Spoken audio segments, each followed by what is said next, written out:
Sebuah mobil kebablasan berkendara hingga masuk ke persawahan. Mobil tersebut sontak merusak padi yang sudah dipanen.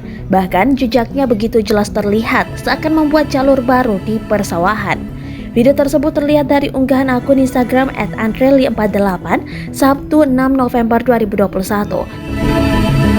Terlihat pada video, mobil terparkir di persawahan tersebut menjadi tontonan warga. Terdengar perekam video pun menyebutkan kata gagal panen.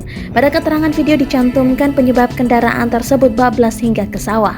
Kurang konsentrasi, pengendara mobil Jazz nomor polisi P1490WA bablas ke area persawahan, tulis akun Instagram @andreli48. Gitu RTH, teman-teman sawah itu gagal panen ya guys.